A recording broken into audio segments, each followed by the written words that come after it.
Shalom, selamat malam, selamat berjumpa kembali dalam program My Way. Renungan singkat malam hari yang akan mengantar tidur Bapak Ibu Saudara dan saya di dalam dekapan kasih Kristus. Puji nama Tuhan.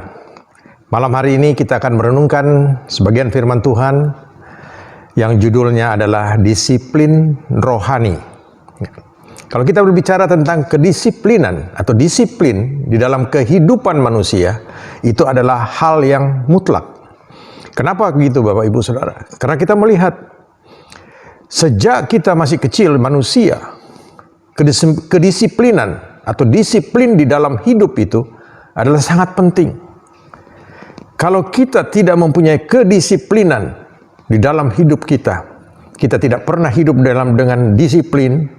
Dalam arti kata misalnya, ya, pada waktu kita masih kecil kita harus sekolah, jam bangun harus tepat waktu, tidak boleh molor. Kenapa? Karena akibatnya kita akan terlambat sampai di sekolah. Dan di sekolah pun ada peraturan, ada kedisiplinan yang harus kita jalani. Misalnya, kalau ditentukan jam masuk jam 7, berarti kita harus sudah berada di sekolah sebelum jam 7, bukan setelah jam 7. Kalau itu kita lakukan berarti tidak disiplin. Tetapi kalau kita lakukan itu sebelum jam 7 kita sudah hadir di sekolah, kita disebut sebagai orang yang disiplin dalam hal waktu untuk bersekolah. Kita melihat di situ Bapak Ibu Saudara, ya. Kemudian pada waktu manusia bertumbuh lalu berkembang menjadi dewasa, sewaktu mereka bekerja di dalam dunia ini, kedisiplinan itu adalah yang terutama. Selain tentu ya skill. Tetapi kalau dia seorang pandai tapi dia tidak disiplin, tidak akan mungkin. Tapi saya pikir juga saudara, seorang yang pandai, dia mendapatkan ilmu itu karena dia disiplin. Nah, kita melihat di sini, kedisiplinan itu adalah sangat penting di dalam kehidupan manusia. Tetapi ada satu hal yang lebih penting lagi, yaitu kedisiplinan rohani atau disiplin rohani yang kita akan bahas pada malam hari ini. Bapak Ibu Saudara, kita akan baca ayat firman Tuhan dari 1 Timotius 4 ayat 7b dan 8 yang bunyinya demikian. Latihlah dirimu beribadah. Latihan badani terbatas gunanya, tetapi ibadah itu berguna dalam segala hal karena mengandung janji, baik untuk hidup ini maupun untuk hidup yang akan datang. Puji nama Tuhan. Firman Tuhan begitu jelas, ya. Memang ayat ini konteksnya sedang berbicara. Kalau kita baca perikop, judul perikopnya adalah tugas Timotius dalam menghadapi pengajar sesat. Nah, dasar daripada Timotius, ya, diberikan pengajaran oleh Rasul Paulus adalah mempersiapkan dirinya untuk menghadapi pengajar-pengajar sesat. Nah, untuk itu dia harus disiplin di dalam rohaninya. Dikatakan di situ tadi. Latihlah dirimu beribadah. Beribadah itu apa? Beribadah itu adalah mempunyai hubungan yang erat dengan Tuhan. Kalau kita sebagai orang percaya kepada Tuhan Yesus, kalau kita tidak punya hubungan yang baik dengan Tuhan, dalam arti kata, kita tidak mau mengerti, tidak mau membaca firman-Nya, ya, mendengarkan firman-Nya, apalagi lebih konyol kalau tidak mau mendengarkan firman. Membaca firman Tuhan itu harus inisiatif, saudara. Mendengarkan firman Tuhan juga harus inisiatif dari diri sendiri. Itu ada kedisiplinan. Kemudian kita berdoa kepada Tuhan, ya. Doa saudara tidak perlu bertele-tele, ya. Tapi kalau saudara berdoa, di saat-saat saudara, dalam saat apapun juga, saudara perlu Tuhan, berdoa. Karena hanya melalui doa, kita akan bisa bertemu dengan Tuhan. Ya, ada lagu yang katakan, dia hanya sejauh doa. Iya, Tuhan hanya sejauh doa, saudara. Dimanapun saudara berada, dalam keadaan apapun, saudara. Pada saat saudara menghadapi keadaan yang sulit sekalipun, doa adalah sarana untuk bertemu dengan Tuhan. Tetapi untuk itu harus ada kedisiplinan. Kita harus disiplin dalam hal ini. Karena itulah dikatakan tadi, latihan badani berguna, ya, berguna saudara. Terbatas gunanya tapi maksud saya. Tetapi yang lebih berguna adalah ibadah.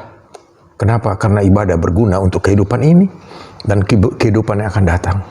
Kita melihat Bapak Ibu Saudara, ada satu contoh di dalam Alkitab, seorang Daniel. Karena dia punya hubungan yang dekat dengan Tuhan, karena dia disiplin di dalam doanya, di saat-saat raja mengumumkan bahwa tidak boleh berdoa kepada yang lain selain kepada raja, menghormati raja, justru dia mempertahankan kedisiplinan itu. Dia justru berdoa 1 hari sampai 3 kali, saudara. Dan itu selalu dia lakukan. Dan kita lihat, apa Allah membiarkan dia? Tidak. Nah ini tadi, berguna bagi kehidupan ini. Allah membela Daniel. Ya, kita tahu ceritanya itu Bapak Ibu Saudara. Oleh karena itu, kita perlu kedisiplinan rohani di dalam ibadah kita. Ibadah itu bukan hanya kita datang ke gereja beribadah. Ada ibadah yang terutama adalah kita terhadap Tuhan. Ya, ada ayat firman Tuhan katakan, ibadah yang sejati adalah mempersembahkan dirimu sepenuhnya kepada Tuhan. Dalam arti kata apa? Kita mempertaruhkan ya hidup kita hanya di dalam tangan Tuhan. Karena Dia satu-satunya Allah ya yang sanggup untuk menolong kita dalam segala perkara. Nah, Bapak Ibu Saudara, kita dapat simpulkan di sini ya. Akibat ya atau manfaat ya, daripada disiplin rohani yaitu kita semakin mengenal Allah ya. Kalau kita disiplin di dalam rohani kita, ya, dalam arti kita mempunyai hubungan yang erat dengan Tuhan, di dalam membaca firman-Nya, mendengarkan firman-Nya, kemudian berdoa kepada Tuhan, ya, memuji, menyembah Dia, kita mempunyai satu hal yang indah, yaitu yang pertama, kita mengenal Allah lebih dekat, ya, lebih mengenal Allah. Itu ada dalam Filipi 3 ayat 10 dikatakan, yang ku kehendaki adalah mengenal Dia dan kuasa kebangkitannya dan persekutuan dalam penderitaannya, di mana aku menjadi serupa dengan Dia dalam kematiannya. Jadi saudara, kita mengenal Allah kita dengan luar biasa. Bagaimana Dia mau mati buat kita, ya. Dia berkorban untuk kita, dikatakan di sini. Tetapi Dia bangkit. Dan kita tahu kuasa kebangkitannya itu apa? Yaitu memberikan keselamatan bagi setiap orang yang percaya kepadanya.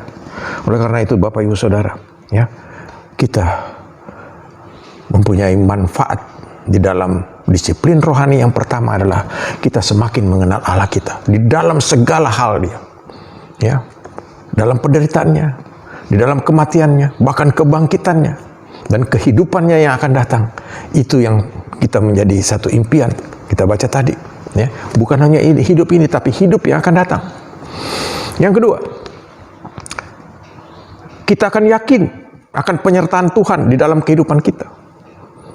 Kita percaya benar bahwa Allah menyertai kita di dalam segala langkah hidup kita. Sebagaimana Raja Daud katakan di dalam Mazmur 23 ayat 1 sampai dengan 6. Ya.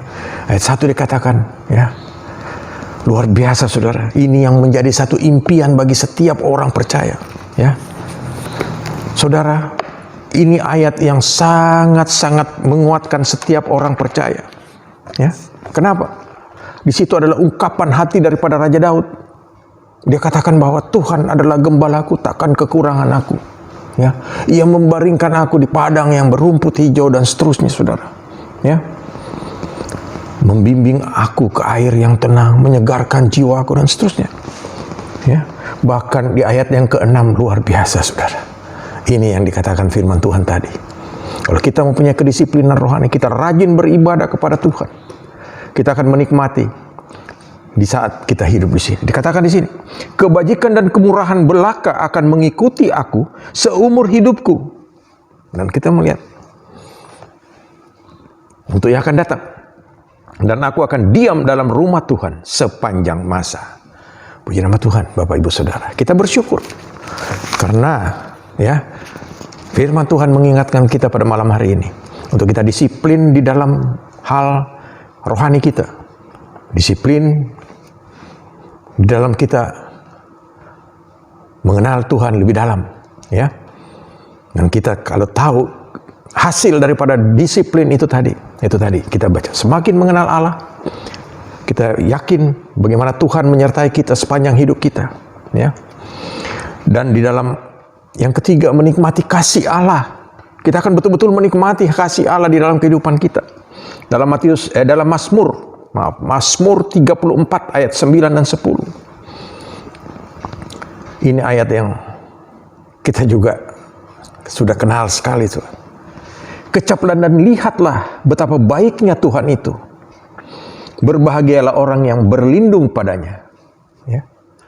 Kita akan berbahagia kalau kita berlindung kepada Allah. Karena kita mengenal dengan benar betapa baiknya Tuhan kita. Ya, kita sudah menikmati kasih daripada Allah.